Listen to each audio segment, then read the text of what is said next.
Here's one of the most dangerous assumptions you can make in multifamily. Thinking that just because the deal works today, it'll keep working forever. Markets shift, interest rates rise, tenants leave, and lenders, they change their terms. And if you don't have an exit or contingency plan baked into your strategy from day one, you're not investing, you're just gambling. I've watched it happen too many times. Investors buy a solid deal, they renovate, they lease up, they stabilize, and then something changes. The refinance they were counting on doesn't happen.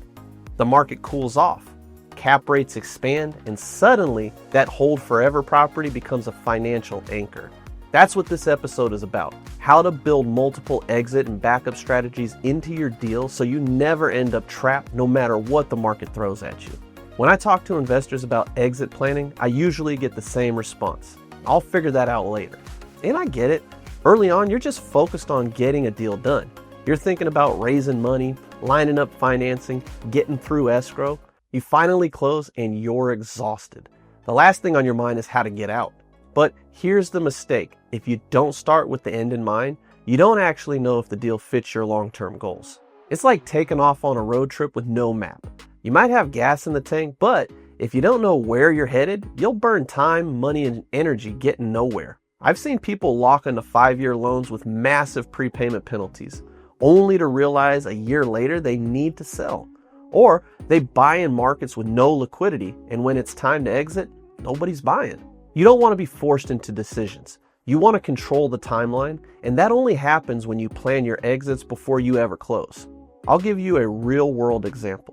A client of mine bought a mid-sized property with a 24-month bridge loan.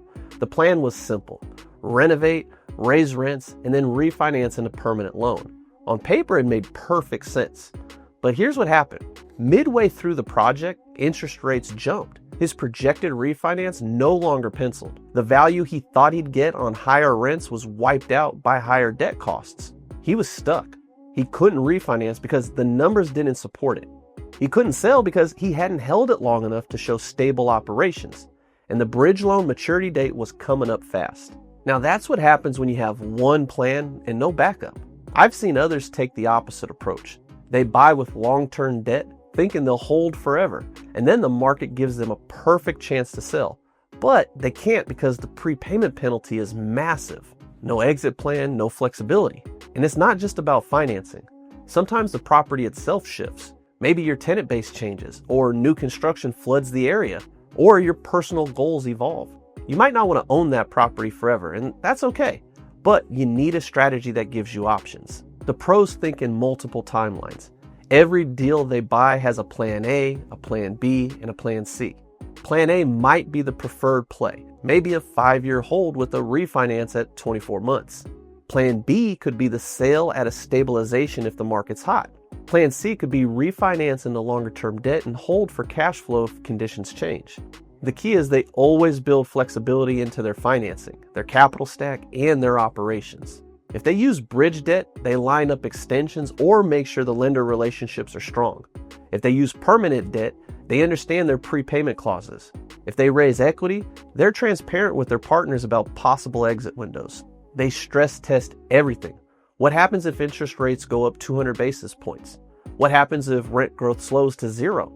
What happens if vacancy spikes for 3 months? They don't wait for the storm to come to buy an umbrella. They buy the umbrella before it rains. But here's the truth.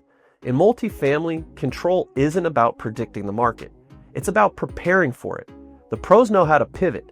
The amateurs panic. So let's talk about how you actually build this into your deals.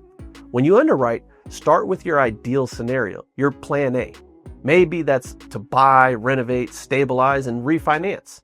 Write it down. Be specific about your timeline and your metrics. What rent growth looks like, what expense ratios are you using, what valuation you need to hit it. Then, and this is where most people stop, build a plan B. Ask yourself, what if this doesn't happen? If the refinance doesn't work, could I sell? Who would buy it?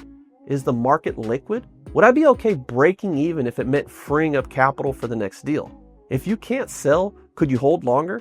Do you have financing that allows you to extend or restructure? This is what contingency planning looks like. It's not negative thinking, it's professional thinking. You can't control what the Fed does. You can't control city legislations. You can't control tenant behavior, but you can control how prepared you are. And the biggest benefit, that's peace of mind. You stop operating from fear. You stop reacting. You know that no matter what happens, you've got moves. Because let's be real, when things are good, everyone looks like a genius. It's when things tighten up that real operators separate themselves. And the ones who survive aren't necessarily the smartest, they're the ones who planned for change. When you have an exit strategy, you buy differently. You underwrite more conservatively, you negotiate smarter debt, you structure deals that let you sleep at night. Without it, every hiccup feels like a crisis. Every surprise feels like the end of the world. Having a plan isn't just about protecting your downside. It's about empowering you to act fast when opportunity hits. If the market spikes, you can sell confidently because you already know your tax and trade-up strategy. If interest rates rise, you can hold confidently because you structured debt that buys you time. If rents flatten, you're not scrambling, you're just adjusting. That's what real freedom looks like in multifamily. Not owning a bunch of properties, but knowing you could sell, refinance, or reposition any of them tomorrow and still be okay. So here's the takeaway. Your exit plan is your safety net, and your contingency plan is your parachute. Without them, you're walking a tightrope with no harness. So from now on, every deal that you analyze should answer 3 questions before you ever close. 1, how am I getting my money out? 2, what happens if the market shifts? And 3, what's my plan B? And what's my plan C? If you can't answer those, you're not ready to buy. Now, I want to hear from you. What's your primary exit strategy right now? Are you planning to hold, refinance, or trade up? Drop it in the comments below. And don't forget, subscribe so you don't miss the rest of this series. Like this video if you're getting value from it, and share this with another investor who's getting ready to buy, because this one step could literally save them years of headaches. In the next episode, we're bringing the whole series full circle. We're going to talk about what happens when you tie all this together, the systems, the discipline, the planning, and how to build a multifamily business that runs like an actual machine.